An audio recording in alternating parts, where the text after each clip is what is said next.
could pick a celebrity and bring him back from the dead and put somebody in his place, who would they be? With the knowledge of the last few days, I bring back Tupac and Okay. put Diddy in his place. That's a good one.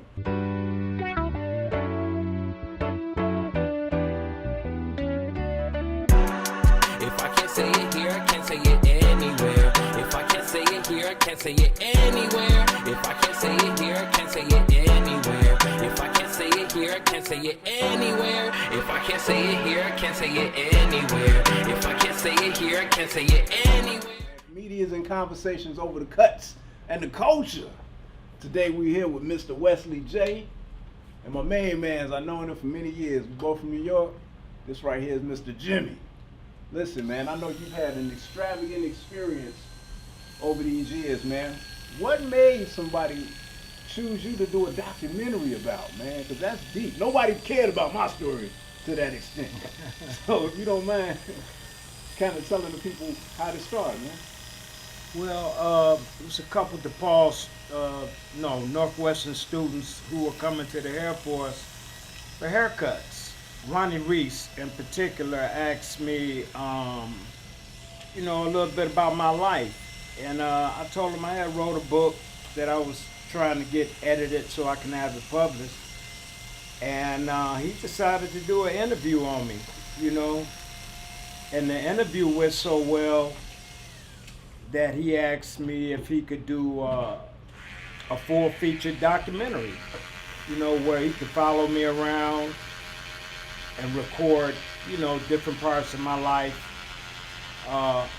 on a daily basis. And I said, sure, and we took off from there. So here's my thing, man. We worked in the same barbershop for many years, which I won't disclose because they ain't paying us on this 4K podcast. Right. However, how has your priorities changed since the documentary was created, man? With your relationship, are you married? Are you single? Are you got thousands of them on the side? You ain't got to say that part, but whatever you want to cop to on camera, man.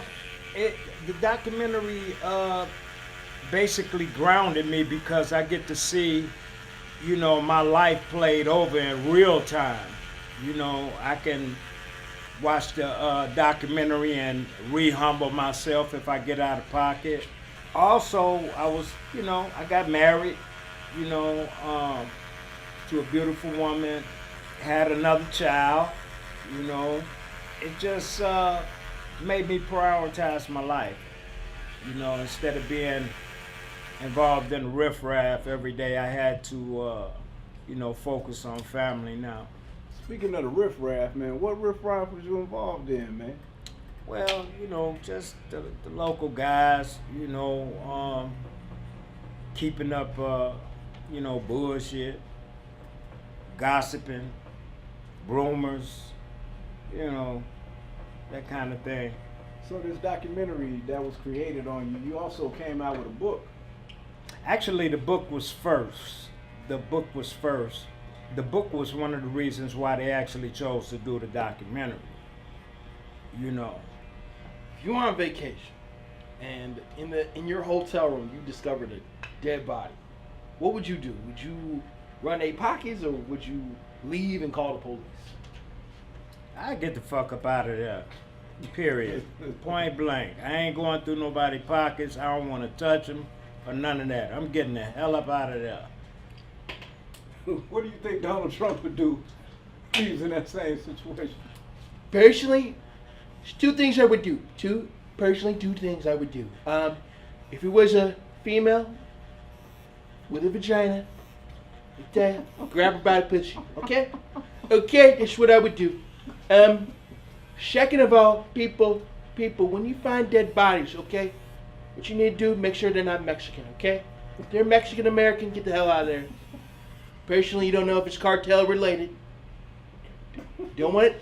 Not insinuating anything, but I love my taco Americans. Love the culture. Love fajitas.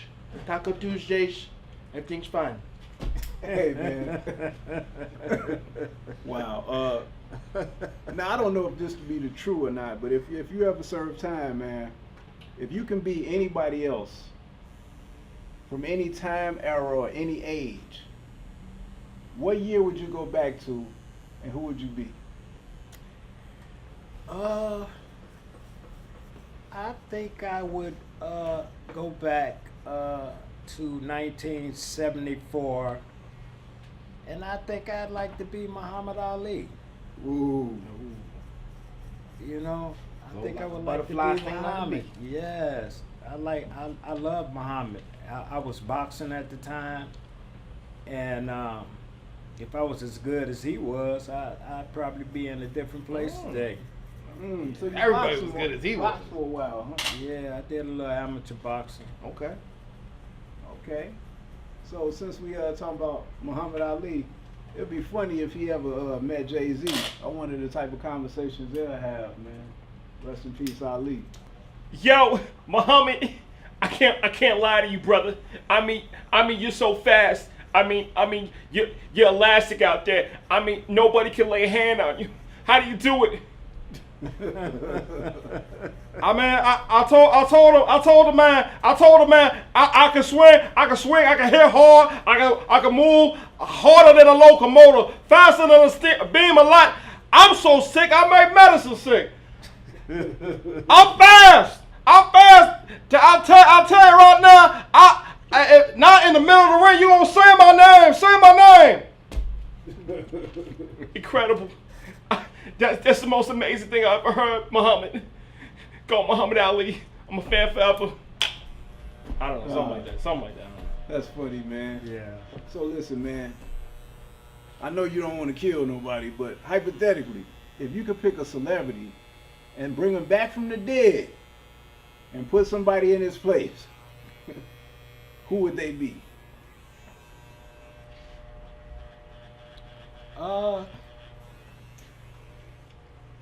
With the knowledge of the last few days, I bring back Tupac and Okay.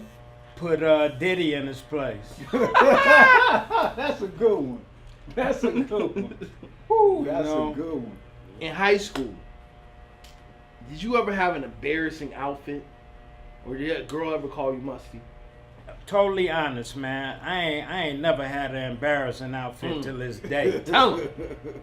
But yeah, I've been caught musty on a couple occasions, man, and that wasn't comfortable either. After boxing practice, right? Or it was just like that would have been a good out, but no, Right. I put on the same shirt Oh damn. a couple times. It was dirty, but I liked the shirt, and damn. after a while, it started getting a little heated. Oh, that's funny, man. So listen, man, I know you're a jack of all trades and a master of a few. I know you sing as well, man. If you were stuck in traffic for 8 hours and you could only listen to 2 different albums, well, from 2 different genres, 2 different artists, right? Who would they be, or what would the genres be? The first one would be R&B. I'd be rocking to the OJs. The OJs got hits for days. Okay. On a different genre, I would listen to Art Porter, smooth jazz, Okay. steppers music. Well, hold on to OJ. You smile in your face all the time. I want to take your place. The Backstabbers. So, so now, if you could be a superhero, man, because I know that you are a very confident cat. I've been around you for a few years, you know what I'm saying? If you could create a superpower to have, you know, like kind of be invisible and kick some money out of bank or something, like what would you do? What would it be? If I had a superpower, believe it or not, man, I think I'd like to have X-ray vision. Okay. Yeah, that would have been my favorite. X-ray vision. I want to be able to see everything. Mm-hmm. Right through girls' everything. clothes. That's all I heard it for. I just look at women with it. I wouldn't look at nothing else. X-ray vision. Oh, hold on, man. What superpower would Obama have? You know, people ask me this. If I had a superpower, my superpower would be to keep my pimp hand strong. You know what I'm saying? Because Republicans, they get out of pocket sometimes. And sometimes they need a backhand right across the head. You know? Keep hope alive.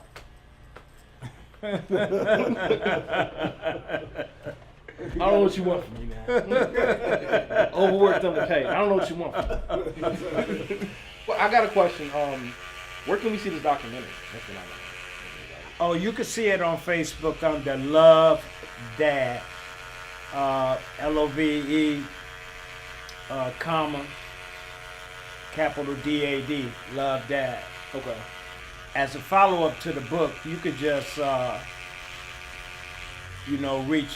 reach out to me at JimmyNewYork24@gmail.com.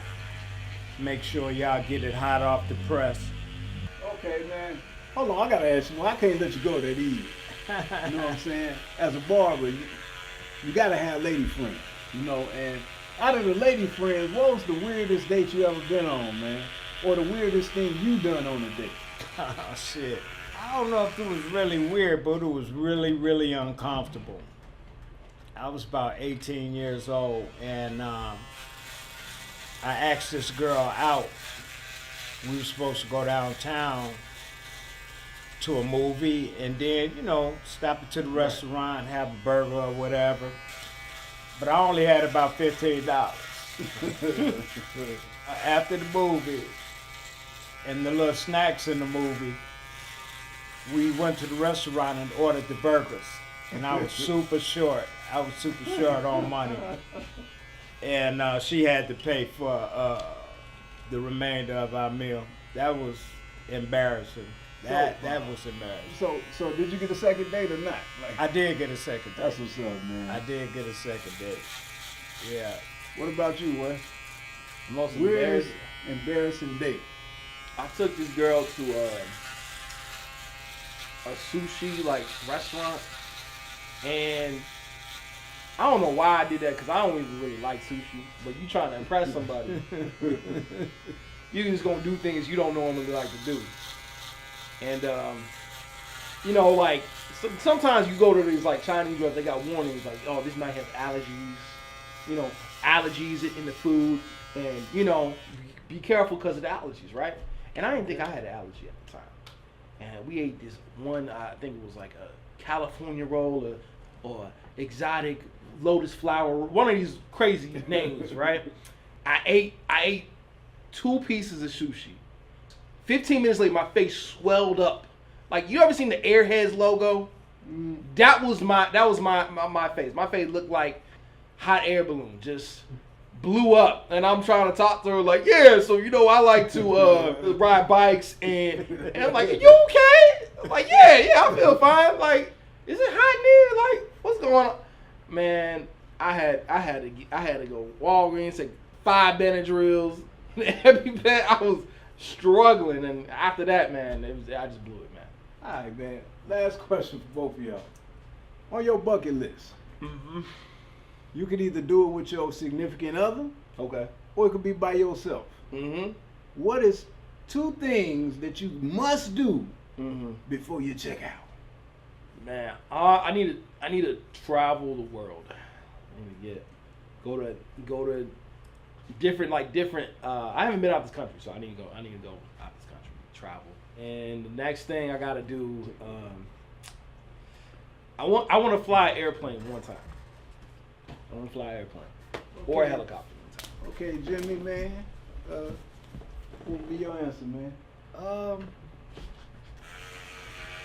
I think as far as travel, I would love to go to Africa at least once. Okay. And I don't care which part of Africa it is. It could be Ghana, Nigeria, Uganda. I just want to go to Africa one time. Okay. And I would like to take my wife with me.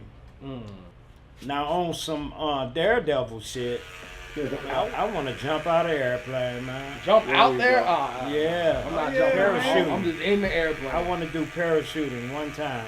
Oh man. You mean jump out of a plane and it's perfectly fine, working fine? Yeah, jump out. I probably want to bungee jump or something like that. You know what I'm saying? You know, look Bungee around, then come back up. Yeah, that's you know what worse. I'm saying? I just stomach You ain't drop. got no Just parachute. You holding on to that cord for dear life, man. Yeah, you on a big rubber band. Yeah, nah, Man, that what thing if parachute snapped. don't You open. done. Hey. You ain't got no shoot. It ain't gonna be agonizing. It's gonna be over. Shit, I ain't So- gonna know about it. So if the band stopped, does that mean I committed suicide because I jumped with my own free will? Pretty much. You did Yeah. something. You have just tuned in to the 4K podcast, man. Once again, thank you, Jimmy, for coming on out, Yes, sir. plugging your book, your documentary. I wish I was interested enough for somebody to say, hey, you know what? I want to follow you around with a camera and you Yeah. tell me your life story. We're going to put it on paper. Right. And also, man, Mr. West and all those characters in your head, like Obama, Jay-Z, Trump, you know what I'm saying? This has been great, man. Peace and salute. Appreciate it.